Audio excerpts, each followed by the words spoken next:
Good Morning Business. Les études se multiplient sur les conséquences de la crise sanitaire sur les entreprises. Comment elles s'en sortiront? Doit-on s'attendre à une vague massive de défaillances d'entreprises? L'air Hermès nous dévoile en exclusivité ce matin pour BFM Business ses prévisions pour les mois à venir. Bonjour Éric Lenoir. Bonjour. Vous êtes président du comité exécutif de l'air Hermès. D'abord, toute première question, est-ce que le pire est à venir en matière de défaillance d'entreprises? Est-ce qu'on est sur une bombe à retardement?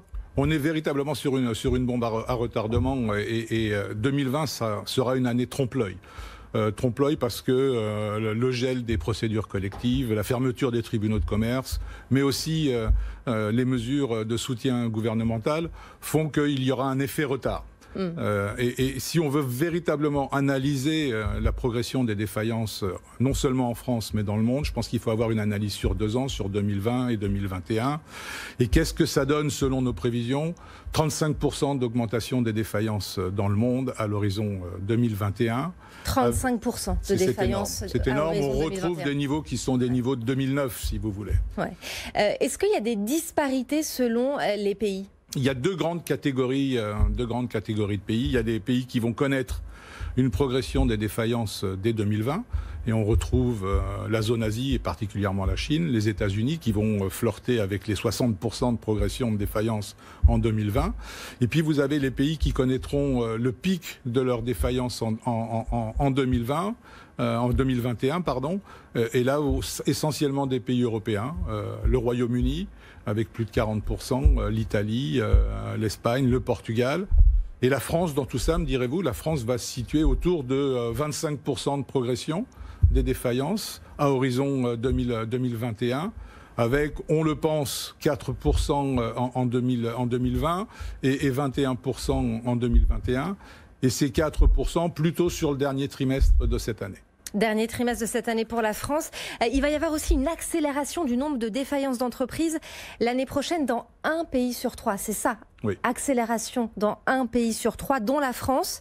Est-ce que c'est dû à toutes les mesures gouvernementales mises en place depuis le début de la crise sanitaire?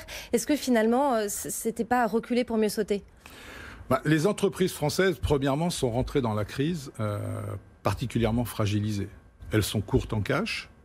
Et elles sont particulièrement endettées.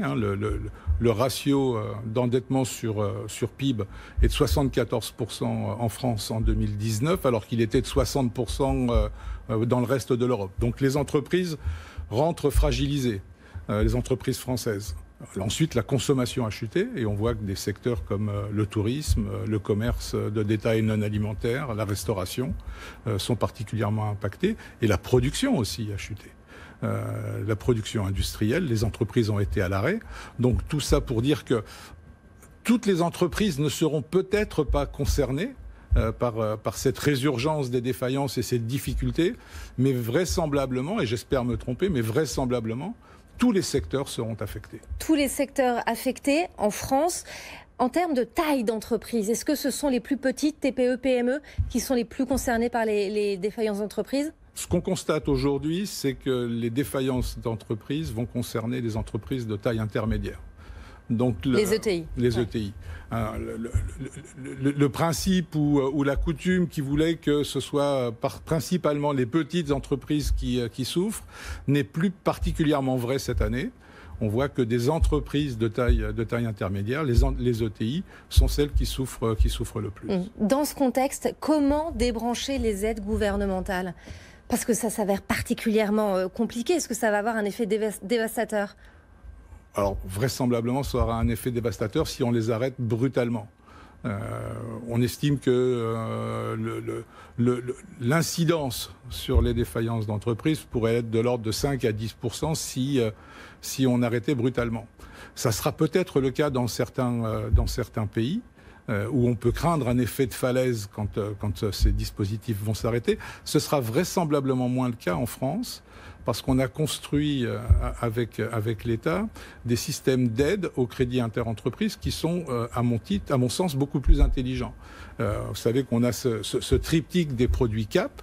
On a le CAP et le CAP+, qui viennent supporter la relance économique pour les entreprises qui ne bénéficient pas d'un soutien suffisant avec leur assureur crédit. Et puis surtout, avec l'État, on a mis en place le CAP Relais, qui est un système qui va permettre une transition beaucoup plus souple, beaucoup plus douce vers ce processus de relance économique. Donc vraisemblablement, en France, on doit beaucoup moins craindre cet effet de falaise que dans d'autres pays européens. Ça, c'est grâce au rôle fondamental du crédit interentreprise, au délai de paiement finalement.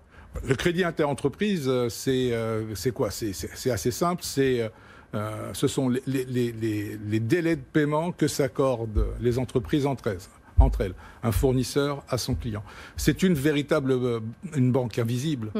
C'est 700 milliards d'euros en France, et toute reprise économique passera inévitablement par un crédit interentreprise fort. Et ce crédit interentreprise, il fonctionne sur la confiance.